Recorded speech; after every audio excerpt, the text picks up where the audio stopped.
Writing transitions can be challenging. You need variation in your music so it doesn't sound repetitive, but without proper transitions, it might sound disjointed. In this video, I'm going to show you 5 techniques you can use right now to fix that problem. We're going to use this simple example, a theme that repeats twice, the first time with smaller orchestration and the second time with a bigger orchestration. Let's hear them one after each other.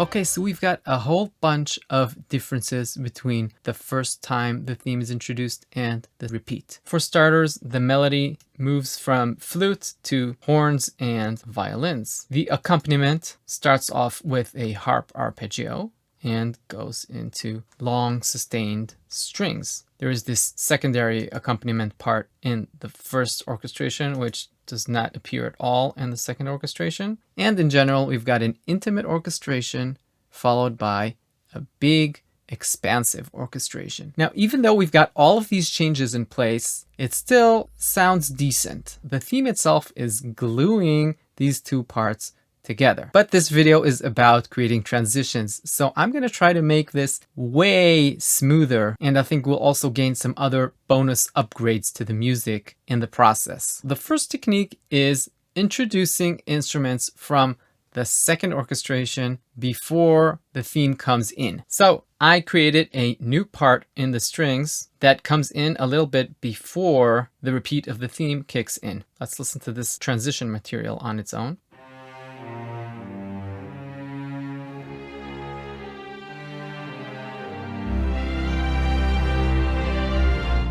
And in context.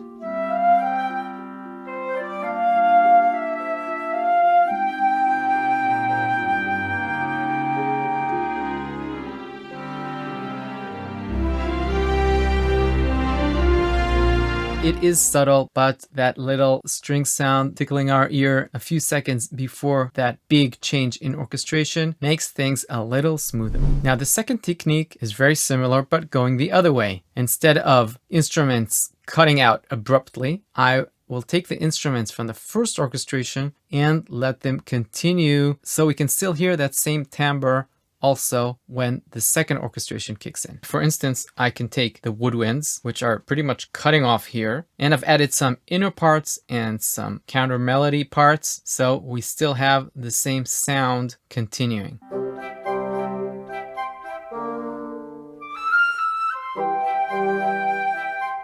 And in context.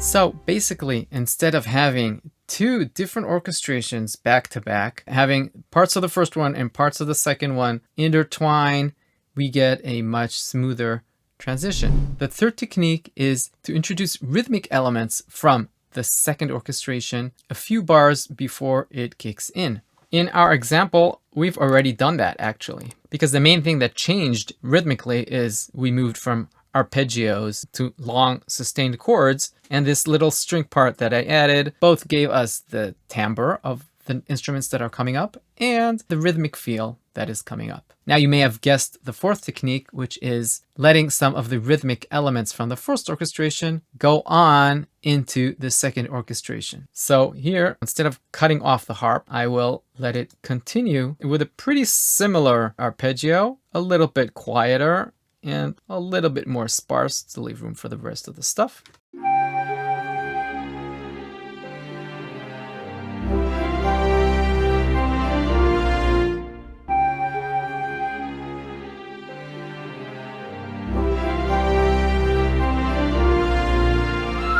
It's pretty subtle, but we've definitely gained another little bit of smoothness there. Similarly, I used the same technique here to create the bassoon part, which takes the rhythmic pattern from this clarinet here and carries it over to the second orchestration.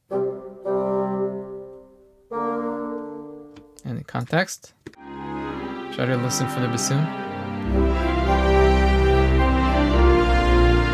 Again, subtle is the name of the game here, but I do think this is giving some cohesiveness to our music. Okay, so we've got one technique left before I will play the whole piece and discuss the added bonuses that I talked about. And that technique is using a leading melody. The melody here in the horns and doubled by the strings comes in quite abruptly, so I created a melody in the trombone, which leads us to the main theme that comes in again with the horn. Okay, so let's listen to the whole thing with all transition material in place, and then I'll briefly discuss the bonuses we gained here and some other important considerations when working with transitions.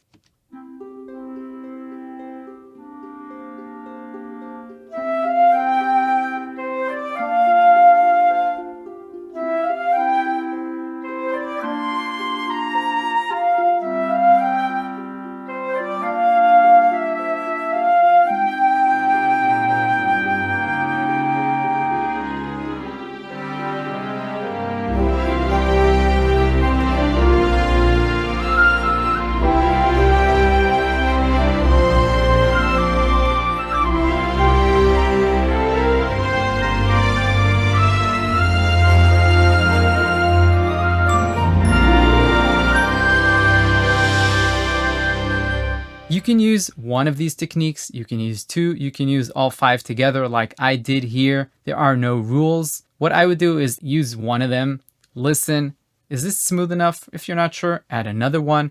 Is it good now? Or maybe is this just adding some clutter? Just use your ears. What I feel that I've gained here, apart from a smooth transition, is that the music has much more depth. I've added all of these inner parts and counter melodies, and the end result has a much greater emotional impact, in my opinion. You're welcome to go listen again to the original version and to the second version. I'll put the timestamps below so you can easily find them. Let me know if you also think the second version is better. I've got a whole nother bunch of transition techniques that I will talk about in a next video, and we're going to make things harder there because I'm not going to have the same theme repeating itself. We're going to have to transition between two different musical materials. Make sure to subscribe and hit that bell button so you know when that video drops. And if you're interested in orchestration in general, I've made a whole bunch of videos about that already, so they should be on the screen here